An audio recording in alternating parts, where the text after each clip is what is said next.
Welcome to the Differential-Driven Cardiac Exam. Our objectives for this lecture will be to review key cardiac physical exam maneuvers and then to understand the physiology underlying both normal and abnormal cardiac exam findings. We will accomplish these objectives by focusing on important cardiac exam maneuvers and findings as they relate to congestive heart failure, or CHF.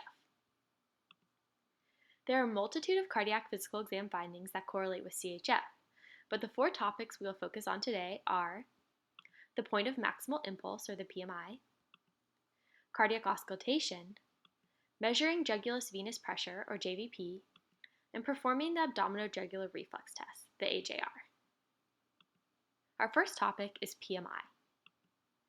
The PMI is a palpable cardiac impulse which is felt at the apex of the heart. A normally located PMI is found along the midclavicular line in the fifth intercostal space.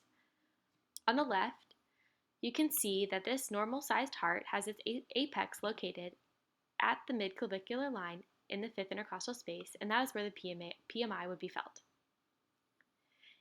On the right, we can see that etiologies which cause enlargement of the heart, such as dilated cardiomyopathies, can result in a laterally displaced PMI. Dilated cardiomyopathies can occur secondary to medications like doxorubicin, endocrinopathies like thyrotoxicosis, infections such as Chagas disease, or commonly due to long-standing hypertension or previous cardiac ischemia. Our next topic relates to cardiac auscultation. There are four areas that we classically auscultate during the cardiac exam. The aortic area is located at the right upper sternal border, or the second right intercostal space. The pulmonic area is located at the left upper sternal border, or the second left intercostal space. The tricuspid area is at the left lower sternal border, or the fifth left intercostal space. And finally, the mitral area at the apex, which is normally located again at the fifth intercostal space at the midclavicular line. Over here on the right, we have the Wiggers diagram to refresh our memories about the physiology that underlies the cardiac cycle. Systole begins as the mitral valve closes and the aortic valve opens, and blood is ejected from the ventricles. We can see that here as the aortic and ventricular pressures rise and our ventricular volumes decrease. Diastole begins with the aortic valve closing, the mitral valve opening, and blood filling the ventricles, shown here by the increasing ventricular volumes. Our first heart sound, or the S1, begins at the start of systole and coincides with the closure of the mitral and tricuspid valves. The second heart sound, the S2, begins at the start of diastole and coincides with the closure of the aortic and pulmonic valves. Recall that systole is typically shorter than diastole. Oftentimes we can differentiate the S1 and the S2 on auscultation using this concept. The pause that we hear between the S1 and the S2 will be shorter than the pause that we hear between an S2 and the next S1. As our heart rate increases, diastole is what shortens, and that can make it difficult to differentiate the S1 and the S2 in that same way. A tip for making the distinction is to palpate the radial pulse as you auscultate. The pulsation should occur when the blood is ejected from the heart during systole. So, the sound you hear before the pulsation is the S1, and the sound you hear following the pulsation that you feel is the S2.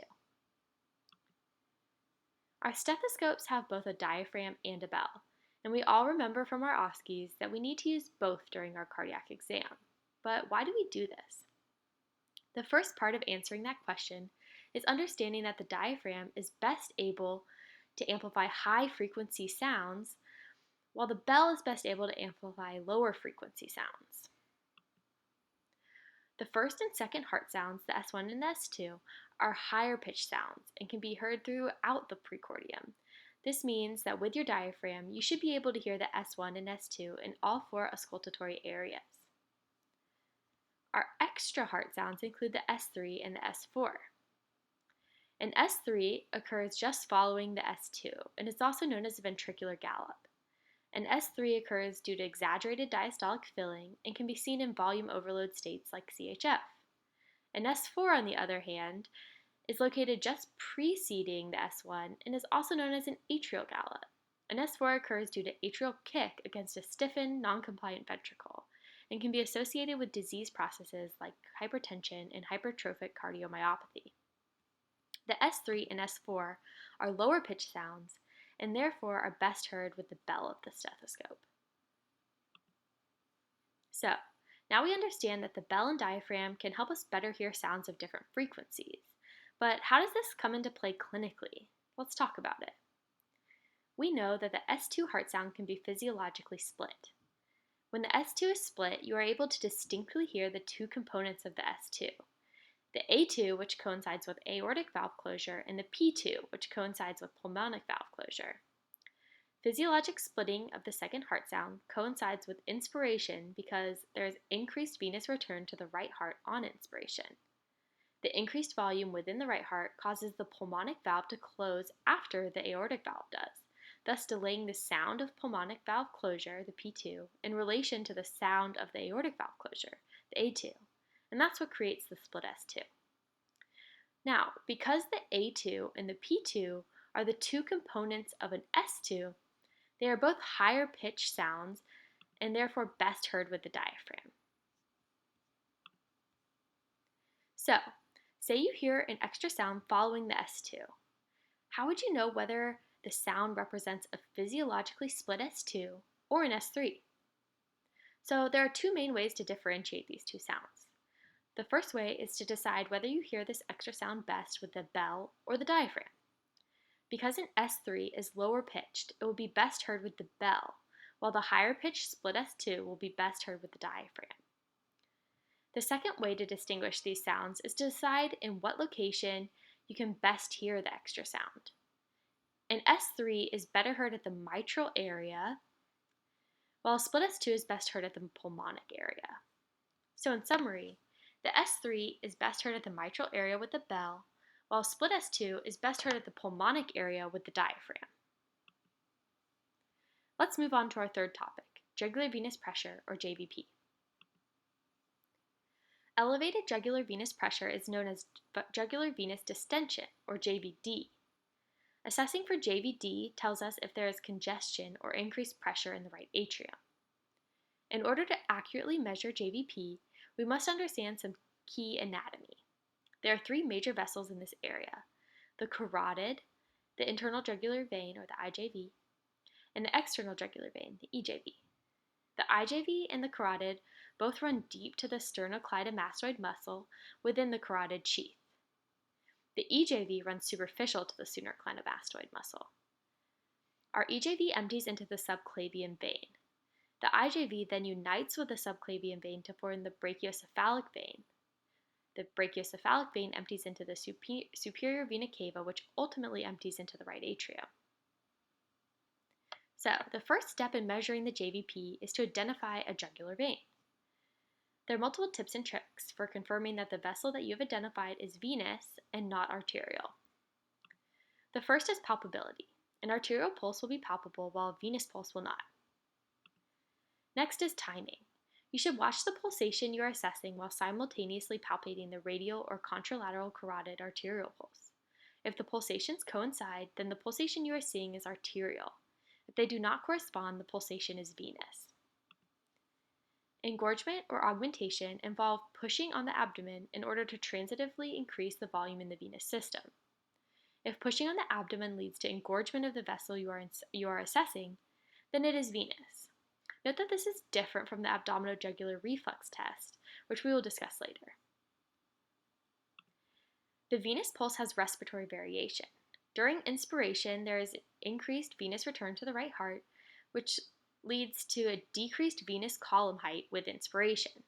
So for example, if you are seeing the venous column height about here, as the patient takes in a deep breath in, you may see that column height decrease. That's a respiratory variation and confirms that you're looking at a vein. Obliteration involves applying pressure and sliding your finger down the vein towards the clavicle. If you are able to obliterate the waveform, then it's venous. Finally, you can assess the waveform. Jugular veins have a short, soft, biphasic or triphasic waveform, which is often inwardly pulsing. while the carotid waveform is often monophasic and outwardly pulsing. Here's another look at the difference in waveform. As we watch the venous waveform, shown in blue, we see that it is triphasic and inwardly pulsing. The carotid waveform, shown here in red, is monophasic and outwardly pulsing.